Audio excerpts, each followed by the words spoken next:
अस्सलाम वालेकुम dear students. आज के लेक्चर में हम डिस्कस करेंगे फंक्शंस और उसकी टाइप्स को।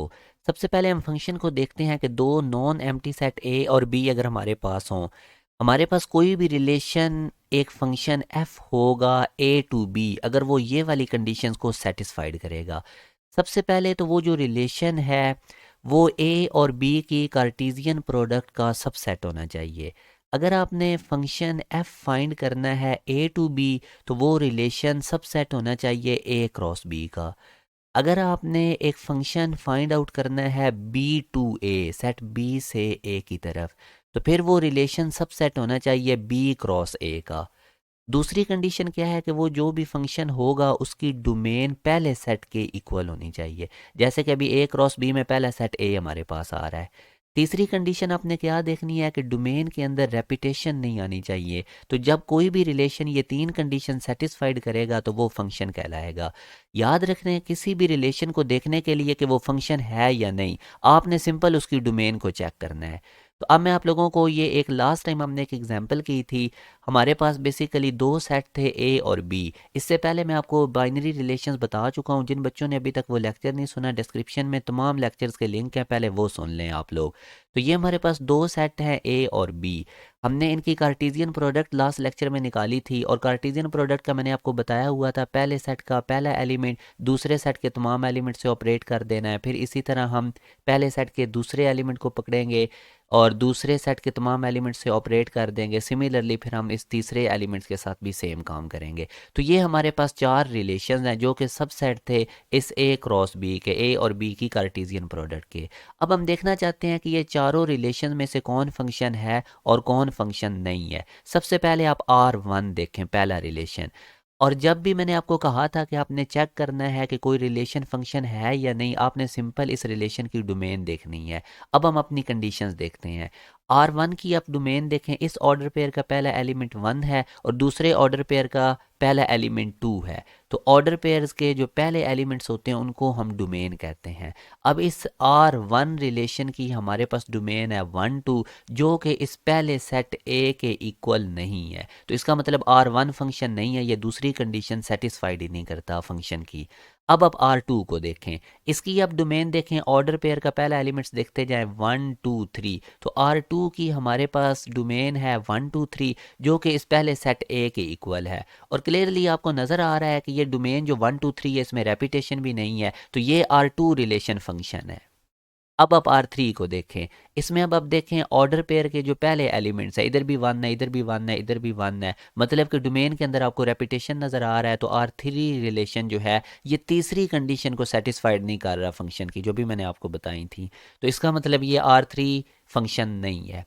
अब R4 रिलेशन आप देखें, इसमें अगेन देखें आप इसकी डोमेन ऑर्डर पेयर के पहले एलिमेंट्स देखें 1 2 3। तो इसकी डोमेन हमारे पास 1 2 3 है जो कि इस पहले सेट के इक्वल है और ना ही डोमेन के अंदर आपको रेपिटेशन नज़र आ रही है। तो ये R4 भी हमारे पास फंक्शन है। तो आई होप को आपको फंक्शन का आइडिया क्लियर हो गया है। अब एक यूनिवर्सिटी का MCQs हम डिस्कस करते हैं जो कि फंक्शन में से आया हुआ है। वो कहता है टी की किस वैल्यू के लिए ये एक रिलेशन लिखा हुआ है 1,4 2,4 7,5 T,12। टी की किस वैल्यू के लिए ये फंक्शन बन जाएगा ये relation A to B. A set भी उसने दे दिया है, बी सेट भी दे दिया है। तो अब आप सबसे पहले मैं ये रिलेशन आपके सामने मैंने लिख लिया है जिसके बारे में वो पूछ रहा है कि ये टी की क्या वैल्यू पुट करें तो ये फंक्शन बनता है। अभी मैंने आपको कहा था कि कोई रिलेशन फंक्शन देखना हो तो रिलेशन की डोमेन चेक करें। अब इसकी डोमेन आप देखेंगे तो हमारे पास इसकी डोमेन होगी 1 2 7 टी। ऑर्डर पेयर्स के पहले पहले एलिमेंट्स लिख लिए। अब ये हमें पता है कि डोमेन इक्वल होनी चाहिए पहले सेट के, सेट ए के, जो कि हमारे पास 1 2 7 9 है। तो अब आप यहाँ से देख सकते हैं कि जो टी है इसकी जगह पे क्या आना चाहिए 9, यानी टी 9 के इक्वल होगा तो हमारे पास ये जो रिलेशन है इसकी डोमेन इस पहले सेट ए के इक्वल हो जाएगी और ये फंक्शन बन जाएगा। तो ये तरीकाकार होता है जिस तरह से क्वेश्चन डील करना होता है। याद रखें आप लोगों ने ये जो फंक्शन निकाला है ये ए टू बी निकाला है, तो इसीलिए हमारे पास ये पहले आप देख भी रहे हैं कि ऑर्डर पेयर में पहले एलिमेंट्स ए के आ रहे हैं। अब हम इसमें से बीटा इसका ऑप्शन ठीक है। एक और क्वेश्चन हम डिस्कस करते हैं यूनिवर्सिटी का, ओरिजिनल एमसीक्यूज है ये। अब आपके पास एक सेट यू गिवन है, एक वी सेट गिवन है, ये आपको नज़र भी आ रहे हैं। यू सेट है M comma N comma P comma Q, और वी सेट है A comma B comma C. आपने बताना है कि इनमें से कौन सा रिलेशन फंक्शन नहीं है फ्रॉम वी टू यू। तो आपने फंक्शन देखना है वी टू यू, इनमें से ऑप्शन में से कौन सा नहीं है। अब आप देखें फंक्शन आपने देखना है वी टू यू, तो आप लोगों के पास पहले एलिमेंट्स वी सेट के होने चाहिए और दूसरा आप लोगों के पास जो सेट है वो यू होगा, क्योंकि आपने फंक्शन देखना है वी टू यू। तो अब आप इधर से देख सकते हैं कि अल्फ़ा ऑप्शन जो हमारे पास आ रहा है, इसमें अगर आप देखते हैं तो आप लोगों के पास पहले एलिमेंट सेट ए वी के ही आ रहे हैं और दूसरे एलिमेंट्स आप लोगों के पास सेट यू के ही आ रहे हैं। इसी तरह आप लोग बीटा ऑप्शन में भी देख सकते हैं और चार्ली ऑप्शन में भी। अब आपने ये देखना है कि कौन सा इनमें से रिलेशन फंक्शन नहीं है, तो उसके लिए आप लोग डोमेन चेक करते हैं। तो अब आप लोग पहले ऑप्शंस की डोमेन देखें, ये हमारे पास ए बी सी है और ये इक्वल होनी चाहिए हमारे पास पहले सेट के, और पहला सेट हमारे पास वी है, तो इसका मतलब अल्फा ऑप्शन जो है ये हमारे पास फंक्शन है, क्योंकि इस रिलेशन की डोमेन हमारे पास इस सेट वी के इक्वल है। यहाँ पे वी सेट क्यों पहला सेट है, क्योंकि आपने फंक्शन देखना है वी टू यू। अब आप बीटा ऑप्शन में देखें, इसकी भी अगर आप डोमेन चेक करें इस रिलेशन की, पहला पहला एलिमेंट बी सी ए, यानी वही ए बी सी बनेगी और ये सेट वी के इक्वल है। अब सी वाला ऑप्शन फंक्शन नहीं है, क्योंकि इसमें डोमेन में देखें रेपिटेशन आ गया, ए रिपीट हो रहा है, तो इसका मतलब इसका हमारे पास चार्ली ऑप्शन है। ये मैंने वो बताया आपको कि आपने फंक्शन देखना था वी टू यू, तो पहले एलिमेंट्स वी के ही आए हुए हैं, वो आपको नज़र भी आ रहा है। अब एक और देखें, आगे वो कहता है कि सेट ए में 3 एलिमेंट्स हैं, सेट बी में 2 एलिमेंट्स हैं, तो कितने फंक्शंस बन सकते हैं ए टू बी। तो इसके लिए अब ये आप लोगों के पास ऑप्शंस हैं। याद रखें जो नंबर ऑफ फंक्शंस जब भी निकालने हों ए टू बी, तो जिसकी तरफ आप जा रहे हैं, जैसे ये दूसरे नंबर पे सेट बी आ रहा है, उसके नंबर ऑफ एलिमेंट्स लिखें, और कहाँ से आप जा रहे थे सेट ए से, उसके नंबर ऑफ एलिमेंट्स ऊपर पावर में लिख देने हैं। अब देखें आपने देखना था सेट ए से सेट बी की तरफ कितने फंक्शंस बन सकते हैं, तो सेट बी की तरफ जा रहे थे, सेट बी के नंबर ऑफ एलिमेंट्स 2 थे, ऊपर पावर में लगा दें सेट ए के नंबर ऑफ एलिमेंट जो कि 3 थे, तो 2 की पावर 3 8 होता है, जो कि हमारे पास चार्ली ऑप्शन है। तो यही एक की फैक्ट मैं जर्नल फॉर्म में लिख देता हूँ कि अगर सेट ए के एम एलिमेंट्स हैं, सेट बी के एन एलिमेंट्स हैं, तो आपने नंबर ऑफ फंक्शंस निकालने हो ए टू बी की तरफ, तो एन की पावर एम। अब याद रखें बाद में कौन सा सेट आ रहा था बी, उसके एलिमेंट्स कितने थे एन, और पहले कौन सा सेट आ रहा था ए, उसके नंबर ऑफ एलिमेंट्स कितने थे एम, तो एन की पावर एम। तो ये आप लोगों ने की फैक्ट याद रखना है, इसके रिलेटेड मैंने क्वेश्चन भी करवा दिया है, ये काफ़ी दफ़ा नस्ट और यूईटी में इस तरह का क्वेश्चन आया हुआ है। अब हम नेक्स्ट बात करते हैं टाइप्स ऑफ फंक्शन पे। अब यहाँ से अब फिर मैं अगेन रिपीट कर रहा हूँ, अगर आपने ये देखना हो कोई रिलेशन फंक्शन है या नहीं, तो डोमेन देखनी है रिलेशन की, और अगर आपने फंक्शन की टाइप्स देखनी है तो फिर आप फंक्शन की रेंज को देखेंगे। ये बहुत इंपॉर्टेंट दो बातें जो भी मैंने बताई हैं याद रखनी है। अब आप फ़र्ज़ करें कि हमारे पास एक फंक्शन है ए टू बी, उस फंक्शन की टाइप होगी इनटू फंक्शन, वो इनटू फंक्शन होगा अगर उस फंक्शन की रेंज प्रॉपर सबसेट होगी बी का, यानी कि फंक्शन की रेंज में जो जितने भी एलिमेंट्स हैं वो सारे बी सेट यानी दूसरे वाले सेट में होंगे, और इस दूसरे वाले सेट का एटलीस्ट एक एलिमेंट ऐसा होना चाहिए जो इस फंक्शन की रेंज में ना हो। ऑन टू फंक्शन कब होगा, जब फंक्शन की रेंज और दूसरा सेट, जैसे कि अभी आप फंक्शन बना रहे थे ना ए टू बी की तरफ, तो ये बी दूसरा सेट है, फंक्शन की रेंज और दूसरा सेट जो कि यहाँ इस केस में बी है, ये आपस में इक्वल होने चाहिए। वन टू वन फंक्शन कब होगा, जब उसकी रेंज में रेपिटेशन ना आए, और बाइजेक्टिव फंक्शन कब होगा, जब वो वन टू वन भी हो और ऑन टू भी हो। तो ये अब आप लोगों ने टाइप अच्छी तरह से इनको देख लें, इनका स्क्रीनशॉट ले लें। इसी में से आगे मैं अब आपको बताने लगा हूँ कि यूनिवर्सिटी के एमसीक्यूज कैसे आते हैं। याद रखें जब भी फंक्शन की टाइप्स में से क्वेश्चन आएगा तो आप लोगों ने सिंपल फंक्शन की रेंज देखनी है। अगर वो प्रॉपर सबसेट दूसरे सेट का है तो इनटू होगा, अगर रेंज दूसरे सेट की इक्वल आ गई है तो onto. One to one कब होगा, रेंज में रेपिटेशन नहीं होनी चाहिए। बाइजेक्टिव फंक्शन कब होगा, जब वन टू वन भी हो और ऑन टू भी। अब हम लोगों ने ये दो नोट भी याद रखने हैं कि ऑन टू फंक्शन को सरजेक्टिव फंक्शन भी कहते हैं और वन टू वन फंक्शन को इंजेक्टिव फंक्शन भी कहते हैं। ये दो नोट भी याद रखने हैं। अब ये यूनिवर्सिटी के एमसीक्यूज आपके सामने, ये एक पहला सेट एक्स है, ये दूसरा सेट वाई है, ये एक इनका उन्होंने रिलेशन हमारा आप समझ लें कि एक सेट उसने दिया हुआ है, ठीक है। वो आप लोगों से इस सेट की टाइप पूछ रहा है। तो अब अगेन मैंने आपको बताया था कि सेट की टाइप देखने के लिए आपने सिंपल रेंज देखनी है। तो अब आप इस सेट की रेंज देखें। रेंज कैसे निकालते हैं हम? ऑर्डर पेयर का सेकंड एलिमेंट, इस ऑर्डर पेयर का सेकंड एलिमेंट 1 है, इस ऑर्डर पेयर का सेकंड एलिमेंट 3 है, इस ऑर्डर पेयर का सेकंड एलिमेंट भी 3 है, इस ऑर्डर पेयर का सेकंड एलिमेंट 2 है। तो अब आप देखें इसकी रेंज होगी 1 3 3 2, मतलब कि रेंज के अंदर रेपिटेशन आ गया। तो जब रेंज के अंदर रेपिटेशन आ गया तो उसका मतलब ये 1 टू 1 फंक्शन तो नहीं है। और दूसरी एक चीज़ आप देखें कि आप लोग अगर इस रिलेशन को देखें ना, तो अच्छा चार्ली ऑप्शन तो ख़त्म हो गया, डिलीट हो गया। अब आप अगर इस फंक्शन को देखें तो इसमें पी एस आर क्यू, यानी कि ये जो सेट वाई है इसके एलिमेंट्स पहले आ रहे हैं और सेट एक्स के बाद में आ रहे हैं। तो मतलब ये जो रिलेशन या फंक्शन लिखा हुआ है ये वाई टू एक्स है, क्योंकि वाई के एलिमेंट्स पहले आ रहे हैं। तो ये अल्फ़ा ऑप्शन भी गलत हो गया, डिलीट हो गया, क्योंकि यहाँ पे इसने बताया हुआ है कि ये ऑन टू फंक्शन है फ्रॉम एक्स टू वाई, जबकि ये इस फंक्शन को देख के हमें पता चल रहा है कि ये वाई टू एक्स है, क्योंकि वाई सेट के एलिमेंट्स पहले आ रहे हैं। तो इस तरह हमने अल्फ़ा और चार्ली ऑप्शन डिलीट कर दिए। अब आप इसकी रेंज देखें, हमारे पास इसकी रेंज आ रही है 1 3 2, यानी 1 2 3, जो कि इस दूसरे सेट एक्स की इक्वल आ रही है। अब मैं सेट एक्स को दूसरा सेट क्यों कह रहा हूँ? क्योंकि इसको देख के, इस फंक्शन को देख के हमें पता चल रहा है कि वाई सेट के एलिमेंट्स पहले लिखे हुए हैं एक्स के बाद में। तो ये फंक्शन वाई टू एक्स है, वाई पहला सेट है, एक्स दूसरा सेट है। तो अब हमारे पास ये जो रेंज इसकी आई है इस फंक्शन की 1 2 3, वो इक्वल है दूसरे सेट एक्स के। तो मैंने आपको अभी बताया था टाइप्स ऑफ फंक्शन में जब रेंज फंक्शन की दूसरे सेट के इक्वल आ जाए तो वो हमारे पास कौन सा फंक्शन होता है? हमारे पास ऑन टू फंक्शन होता है। तो ये हमारे पास ऑन टू फंक्शन इसका आंसर है, जबकि इन टू नहीं होगा। इन टू के लिए फंक्शन की रेंज प्रॉपर सबसेट होनी चाहिए थी हमारे पास दूसरे सेट का, जो कि ये इस केस में नहीं है। तो ये ऑन टू फंक्शन होगा। अब अगेन आप एक क्वेश्चन देखें, वो कहता है दो सेट्स हैं, ए भी उसने बता दिया 1 2 3 4, सेट बी भी उसने बता दिया x y z। तो वो कहता है कि आप ये फंक्शन डिफाइन है, एक जी एक फंक्शन डिफाइन है ए टू बी, और ये उसने वो फंक्शन भी बता दिया। तो आप लोगों ने इसमें से बताना है कि कौन सा ऑप्शन ठीक है। तो अगेन देखें फंक्शन की टाइप वो पूछ रहा है, रेंज देखनी होती है। तो आप इन तमाम ऑर्डर पेयर्स का दूसरा एलिमेंट्स देखें, ये एक्स एक्स है, ये वाई वाई है। तो अब बेसिकली इसकी रेंज में आप लोगों को रेपिटेशन भी नज़र आ रही है, मतलब ये 1 टू 1 तो नहीं होगा, बीटा ऑप्शन गलत हो गया।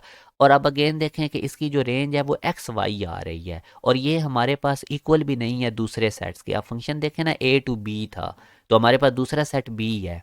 तो इस फंक्शन की रेंज एक्स वाई दूसरे सेट की इक्वल बी के नहीं आ रही, वो एक्स वाई जी था बी सेट।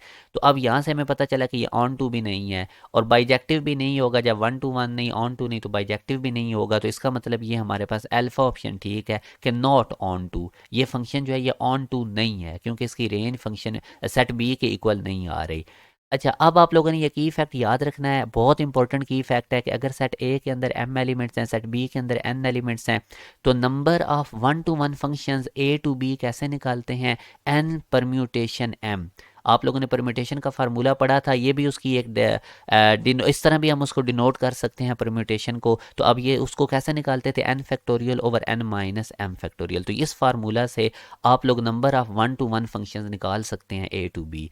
इसी तरह एक दूसरा की इफेक्ट भी याद रखें, नंबर ऑफ बाइजेक्टिव फंक्शंस अगर आपने निकालने हैं ए टू बी तो उसका शॉर्टकट होता है आर फैक्टोरियल। मगर बाइजेक्टिव फंक्शंस के लिए आप लोगों ने याद रखना है कि सेट ए और सेट बी के एलिमेंट सेम होने चाहिए। जैसे इस केस में आप लेट कर लें कि सेट ए और सेट बी दोनों में आर आर एलिमेंट्स है, सेट ए में भी आर एलिमेंट्स, सेट बी में भी आर एलिमेंट, तो इनके number of bijective function A to B कैसे निकालेंगे? आर फैक्टोरियल से। अब कुछ मैं आप लोगों के साथ फंक्शंस की टाइप्स डिस्कस कर लेता हूँ। और जैसे कि अगर हमारे पास इस तरह का एक फंक्शन लिखा हो y equal to m x plus c या a x plus b y plus c equal to 0, इसमें आप देख लें कि एक्स वाई जो वेरिएबल है इनकी पावर 1 आ रही है। तो इस तरह के फंक्शंस को हम लीनियर फंक्शंस कहते हैं। लीनियर फंक्शन के दो की इफेक्ट याद रखें, ग्राफ लीनियर फंक्शन का स्ट्रेट लाइन होता है, और ऑर्डर पेयर फॉर्म में लीनियर फंक्शन को, यानी लीनियर फंक्शन को सेट की फॉर्म में ऐसे लिखा जाता है, एक्स वाई ये ऑर्डर पेयर है such that y equal to m x plus plus c. जैसे अब एक्स और वाई की यहाँ पे पावर 1 आ रही है तो ये लीनियर फंक्शन है, ये ऑर्डर फॉर्म है लीनियर फंक्शंस की सेट की फॉर्म में। उसके बाद हमारे पास क्वाड्रेटिक फंक्शन आ जाता है। याद रखें फंक्शन आपको पता है कि वाई एक्स की वैल्यू को प्लग इन करते हैं तो वाई की आ जाती है। तो ये हमारे पास क्वाड्रेटिक फंक्शन की जर्नल फॉर्म होती है Y equal to A x square plus b x plus c. इसमें हाइएस्ट पावर आप देखें वेरिएबल की 2 है, तो ये क्वाड्रेटिक फंक्शन है। क्वाड्रेटिक फंक्शन का जब भी हम ग्राफ बनाएंगे तो पैराबोला आएगा। पैराबोला आपको पता है ये इसकी ओपनिंग अपवर्ड भी हो सकती है और डाउनवर्ड भी हो सकती है। उसके बाद आइडेंटिटी फंक्शन आ जाता है, यानी वाई इक्वल टू एक्स। अब जो भी एक्स की वैल्यू पुट करेंगे वही वाई की आएगी। वाई की जगह पे हम एफ एक्स भी लिख सकते हैं, F x equal to X. इस तरह से भी आइडेंटिटी फंक्शन को हम लिख सकते हैं। अब इस आइडेंटिटी फंक्शन में से यूनिवर्सिटी में काफ़ी एमसीक्यूज आए हुए हैं, एक मैंने आपके सामने रख दी है। वो कहता है for what value of a and b, ये f x equal to A x plus B ये रिप्रेजेंट करेगा आइडेंटिटी फंक्शन को। अब देखें आइडेंटिटी फंक्शन मैंने अभी आपको बताया था वो क्या होता है, एफ एक्स इक्वल होना चाहिए एक्स के। अब इस एफ एक्स को एक्स के इक्वल पुट करने के लिए, एफ एक्स को एक्स के इक्वल लाने के लिए ए की जगह पे 1 लिख देंगे हम। देखें ना, ए की जगह पे अगर मैं 1 लिख देता हूँ, ये फंक्शन है ना ए एक्स प्लस बी, ए की जगह पे 1 लिख देता हूँ और बी की जगह पे 0, तो ये देखें एफ एक्स इक्वल आ गया एक्स के। तो आइडेंटिटी फंक्शन में इस तरह का क्वेश्चन आता है। तो यहाँ से अब आप देख लें ए की वैल्यू 1 होनी चाहिए और बी की वैल्यू 0 होनी चाहिए, तो तब ये जो लिखा हुआ है ना F x equal to A x plus B, ये बन जाएगा F x equal to X. तो चार्ली ऑप्शन है, ए बी हमारे पास कांस्टेंट होते हैं। क्वेश्चन ये था कि ए और बी की कौन सी वैल्यू पुट करें कि ये function F x equal to A x plus B identity function बन जाए। तो इसके लिए ए की जगह 1 पुट करेंगे, बी की जगह 0 पुट करेंगे, तो एफ एक्स एक्स के इक्वल आ जाएगा जो कि आइडेंटिटी फंक्शन होता है। तो इस तरह करके ए बी सी की वैल्यूज़ आप लोगों ने जज करनी होती हैं। अब लास्ट पे हमारे पास आ जाता है इन्वर्स रिलेशन। इन्वर्स रिलेशन कैसे फाइंड आउट करते हैं, जैसे आपके पास ये एक रिलेशन आर लिखा हुआ है x1 y1 x2 y2, आपने ऑर्डर पेयर की जगह बदल देनी है। जैसे ये पहला ऑर्डर पेयर देखें, y1 को x1 की जगह पे लिख दें, x1 को y1 की जगह पे, x2 y2 की भी नीचे जगह बदल दें, तो ये हमारे पास बन जाता है इन्वर्स रिलेशन। यानी जो भी रिलेशन है उसके ऑर्डर पेयर की जगह बदल दें, पोजीशन बदल दें, इंटरचेंज कर दें, तो हमारे पास इन्वर्स रिलेशन आ जाएगा। एक यूनिवर्सिटी का ओरिजिनल एमसीक्यूज में आपसे डिस्कस करता हूँ इन्वर्स रिलेशन में से। ये एक रिलेशन है एक्स टू वाई, तो आप लोगों ने एक्स टू वाई में आप लोगों ने इन्वर्स रिलेशन का निकालना है। और रिलेशन डिफाइन इस तरह होगा, Y equal to X minus one. आप लोगों ने एक रिलेशन डिफाइन करना है एक्स टू वाई, वो ये उसकी डेफिनेशन है Y equal to X minus one, और उसका इन्वर्स निकालना है। तो बड़ा सिंपल सा क्वेश्चन है, ये दो सेट्स आपको गिवन है, एक एक्स और एक वाई। सबसे पहले आप लोग इनकी कार्टेशियन प्रोडक्ट निकालना है। रिलेशन में मैंने आपको समझाया था पहले कार्टेशियन प्रोडक्ट निकालनी होती है X to Y, X cross Y. उसका क्या तरीका होता है, एक्स का पहला एलिमेंट 11 है, इसको ऑपरेट कर दें वाई के तीनों एलिमेंट से, यानी पहले 11 को कॉमा 8, फिर 11 कॉमा 10, फिर 11 कॉमा 12। अब 11 को कर दिया ऑपरेट वाई के तीनों एलिमेंट से, अब आप लोग 12 को पकड़ें। अब 12 कॉमा 8 और इसी तरह 12 कॉमा 10 और फिर आ जाएगा 12 कॉमा 12। फिर आप लोगों ने ये जो थर्ड लास्ट वाला एलिमेंट्स है एक्स का, इसको पकड़ना है 13, इसको वाई के तीनों एलिमेंट से ऑपरेट कर दें, 13 कॉमा 8, 13 कॉमा 10, 13 कॉमा 12। अब ये आप लोगों ने कार्टेशियन प्रोडक्ट निकाल ली। अब आप लोगों ने इसमें से रिलेशन ये बनाना है Y equal to X minus one, यानी कि एक्स में से 1 को माइनस करें तो वाई आ जाए। अब यहाँ से आप देखें एक्स कितना लिखा हुआ है 11, इसमें से 1 माइनस करें तो 8 आता है, जबकि इधर क्या आना चाहिए, वाई आना चाहिए। पहला वाई होता है, पहला एक्स एलिमेंट होता है, दूसरा वाई होता है। अब आप इधर 11 में से 1 माइनस करें ना तो वाई नहीं आ रहा, जबकि दूसरे ऑर्डर पेयर में देखें आप इस 11 में से 1 माइनस करें तो 10, यानी वाई 10 आ रहा है। तो यही उसने कहा है, वो वाले रिलेशन लिखने हैं जो ये वाली डेफिनेशन होल्ड करें, Y equal to X minus one. तो अब आप 11 10 को लिख लें। इसी तरह आप तमाम में एक्स में से 1 माइनस करते जाएं तो अगला वाई नहीं बनेगा। जैसे ये देखें 12 में से 1 माइनस करें तो 8 नहीं बनता, 12 में से 1 माइनस करें तो 10 नहीं बनता। अब लास्ट पे आप देखें पहला एक्स होता है, दूसरा वाई होता है। आप लोगों ने ये रिलेशन बनाने हैं Y equal to X minus one, यानी अब 13 एक्स, ये एक्स है 13, इसमें से 1 माइनस करें तो आगे वाई 12 आ रहा है। तो ये दो रिलेशन आपने लिख लेने हैं, 11 10 और 13 12। अब ये रिलेशन लिख लिया। इन्वर्स मैंने अभी आपको बताया था, ऑर्डर पेयर की जगह बदल लें, 10 को 11 की जगह, 11 को 10 की जगह। सिमिलरली इस ऑर्डर पेयर के साथ भी 13 को 12 की जगह, 12 को 13 की जगह। तो इस तरह आप लोगों ने इन्वर्स रिलेशन निकालने होते हैं। अब मैं आपको इसका एक शॉर्टकट भी बता देता हूँ। ये जिस तरह मैंने रिलेशन ढूंढा था ना 11 10 13 12, इस डेफिनेशन के according Y equal to X minus one, तो उसके लिए मुझे कार्टेशियन प्रोडक्ट निकालनी पड़ी थी। तो मैं सिंपल भी ये रिलेशन जज कर सकता हूँ। रिलेशन हमने ये डिफाइन करना था ना Y equal to X minus one, तो ये दो सेट देखें, पहला एक्स और वाई। अब आप देखें ये x, इस 11 में से मैं 1 को माइनस करूँ तो मेरे पास आगे 10 बन रहा है। तो ये देखें 11 में से 1 माइनस करूँ तो ये 10 बन रहा है, तो 11 को 10 के साथ लिख दें। आगे 12 में से -1 करूँ तो 11 आता है, वो तो इधर है ही नहीं। 13 में से -1 करूँ तो 12 आता है, वो इधर लिखा हुआ है, तो 13 को 12 के साथ पेयर बना दें। तो अब देखें मैंने रिलेशन डायरेक्टली फाइंड आउट कर लिया, 11 10 और 13 12। अब इसका इन्वर्स निकाल लें। तो ये आज का लेक्चर था, मैंने बहुत डिटेल में आपको समझाया है। किसी भी पॉइंट की ना समझ आए तो अगेन लेक्चर सुने। इंशाल्लाह नेक्स्ट लेक्चर में मुलाकात होगी। अपना ख्याल रखिएगा। अल्लाह हाफिज़।